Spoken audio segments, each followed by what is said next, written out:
The following is intended as a voluntary guideline for the owner, design professional, and concrete repair contractor. It is not intended to relieve the professional engineer of any responsibility for the specification of concrete repair methods, materials, or practices. While we believe the information contained herein represents the proper means to achieve quality results, the International Association of Concrete Repair Specialists must disclaim any liability or responsibility to those who may choose to rely on all or any part of this guideline.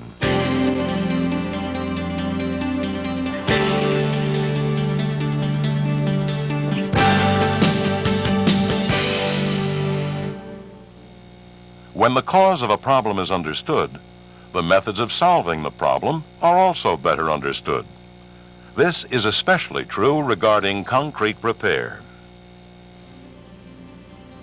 The very nature of concrete makes it susceptible to deterioration.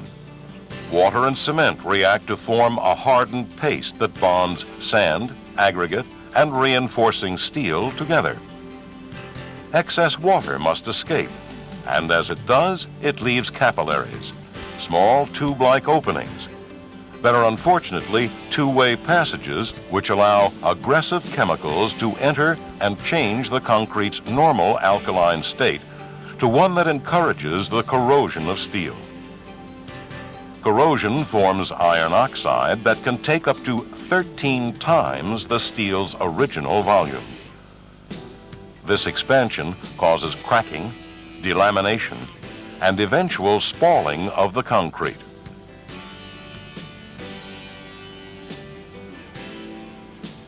Whatever the profile of the concrete repair site may be, if the problem stems from oxidation of rebar, there's only one solution: get to the heart of the problem. The starting point at every job site must be safety, that of the workers and that of the public. This includes initial and ongoing review of stability by a structural engineer to determine the need for shoring and other safety precautions. A plan should be made for the safe storage and disposal of debris, never loading elevated slabs beyond capacity. When the pre-planning is complete, it's time to locate the specific areas of concrete that have been affected by oxidation of the reinforcing steel.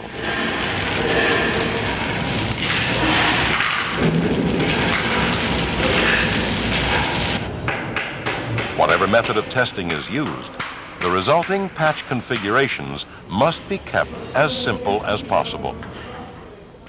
For example, an area such as this should be marked with this configuration to provide one solid area that will maintain maximum integrity. A packometer should then be used to locate any embedded electrical conduits or post-tension strands. You don't want something like this to come as a surprise. The loose or delaminated concrete is now removed.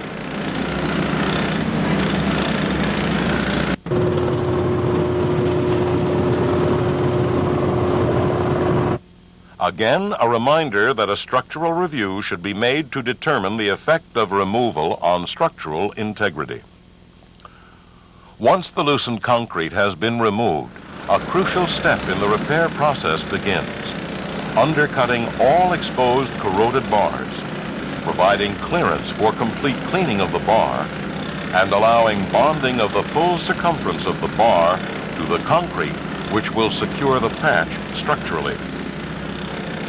The undercutting and removal is done along each exposed bar to the point where it is free of corrosion and well bonded to surrounding concrete. If unoxidized rebar is exposed, care must be taken not to damage its bond with surrounding concrete. If that bond is broken, undercutting is then required. A minimum clearance of 3/4 of an inch is needed between exposed bars and surrounding concrete, or 1/4 inch more than the largest aggregate in the repair mortar. Any loose reinforcement must be secured by tying it to the other secured bars. If any bars are corroded more than 25% of their cross-section, or if 2 or more bars are corroded more than 20% of their cross-section, a structural engineer should be consulted. In all applications, with the exception of shotcrete, a straight edge of the patch is necessary for maximum integrity. Care must be taken to avoid feathered edges. This is accomplished by cutting at a right angle to the surface with a hand or walk-behind power saw, cutting 1/2 inch deep or less to avoid cutting the reinforcing steel.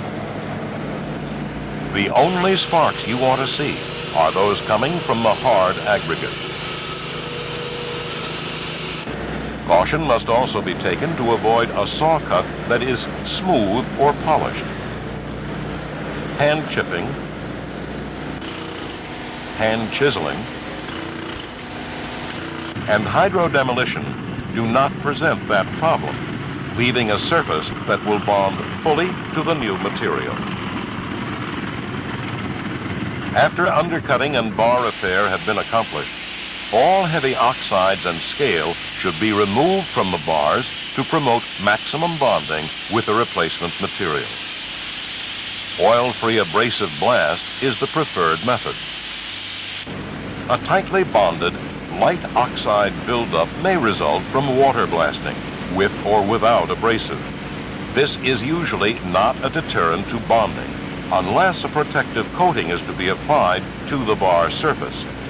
In such cases, the manufacturer's recommendations should be followed. All bond-inhibiting materials, such as dust, loose aggregates, oil, delaminations, and in the case of hydrodemolition, slurry, must be removed from the patch area. If water blasting or hydrodemolition is used, the slurry must be removed before it hardens. At this point, there should only be the need for a final inspection to see that all exposed bars are clean and tied off, the edges straight, and the surface clean and ready to receive the new patching material.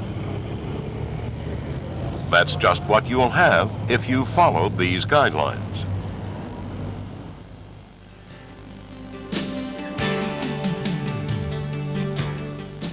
Pre-planning for the safety of workers and the public.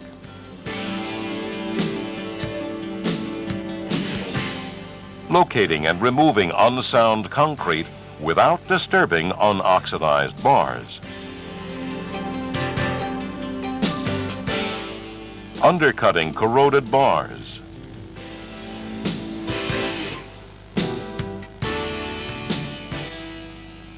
And repairing them when necessary.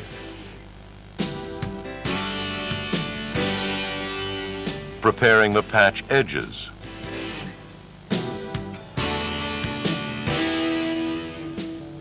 Cleaning the bars. Tying them off. And eliminating all bond-inhibiting materials.